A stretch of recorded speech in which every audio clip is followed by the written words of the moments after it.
அனைவருக்கும் வணக்கம். நான் உங்க குருசலி கிருஷ்ணா. இன்னைக்கு ஒரு சுவாரஸ்யமான ஒரு பழமொழி தான் பார்க்க போறோம். "கல்லடி பட்டாலும் கண்ணடி படக்கூடாது" அப்படின்னு சொல்லுவாங்க. இது வந்து வீட்ல நம்ம தாத்தா, பாட்டி, அப்பா, அம்மாலாம் வந்து அடிக்கடி சொல்லக்கூடியதுதான். ஏன்னா, ஏதாவது ஒரு இடத்துக்கு வந்து நம்ம வெளியில போயிட்டு வரோம்னாலே, வந்ததுக்கப்புறம் என்ன செய்வாங்கன்னா, நம்மளுக்கு வந்து சுத்தி போடுவாங்க இல்லையா?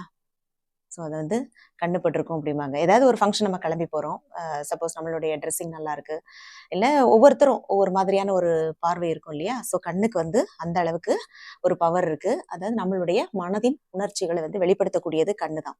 அதனால தான் வந்து கல்லடி பட்டாலும் கண்ணடி படக்கூடாது. அதிலேயே தெரியுதுல்ல. கல்லடி அப்படிங்கிறபோது ஏதாவது ஒரு கல்ல தூக்கி எறிஞ்சா கூட அதனால ஏற்படக்கூடிய அந்த காயம் வந்து சீக்கிரமா ஆறிரும்.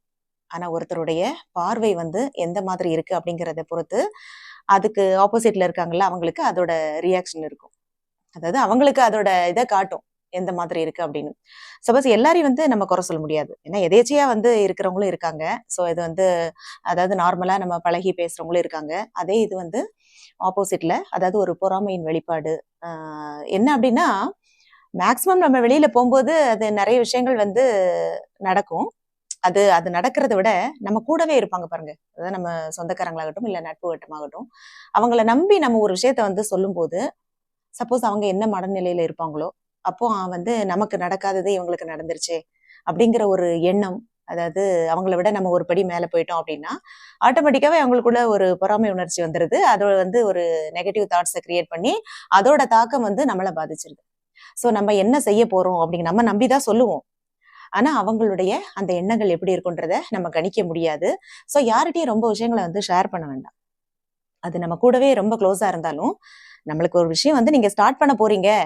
இதுதான் நான் பண்ண போறேன். இப்படிதான் இருக்கு. இல்ல ஏதாவது ஒரு முன்னேற்றம் எனக்கு இருக்கு. அந்த இதெல்லாம் வந்து ரொம்ப ஷேர் பண்ணிக்கிட்டு இருக்க வேண்டாம். அதுதான் ஒவ்வொருத்தருடைய எண்ணங்கள் ஒவ்வொரு மாதிரி இருக்கும். அது அவங்களையும் குறை சொல்ல முடியாது. ஏன்னா அந்த நேரத்துல அவங்களுடைய மனநிலை எப்படி இருக்குன்னு தெரியாது இல்லையா? சோ அவங்கள பாதிச்சு அவங்களுடைய அந்த எண்ணங்கள் நம்மள பாதிக்கும்போது அது திருஷ்டி ஆயிருது. அதனாலதான் எல்லா ஊருக்கும் நம்ம வந்து போகும்போது என்ன செய்வோம்? நம்ம விநாயகர் பெருமானுக்கு அந்த ஒரு தேங்காய் உடைச்சிட்டு செதர் தேங்காய் உடைச்சிட்டு போணும். திருஷ்டி எல்லாம் கழியட்டும் அப்படின்னு சொல்லுவோம் இல்லையா?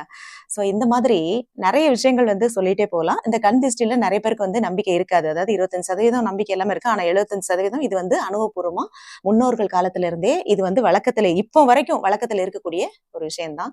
ஸோ நம்ம முடிந்த அளவுக்கு நம்ம வந்து நல்லதே நினைப்போம், நல்லதே செய்வோம். நம்மளுக்கு வந்து நல்லதுதான் நடக்கும். ஓகேவா? நிறைய விஷயங்கள மத்தவங்க கிட்ட வந்து நம்மளுடைய முன்னேற்றம் சார்ந்ததோ, நம்மளுடைய குடும்பம் சார்ந்ததோ, நமக்கு நிறைய நல்ல விஷயங்கள் நடக்கும்போது, அத மத்தவங்க கிட்ட சொல்லும்போது கவனமா இருக்கணும்.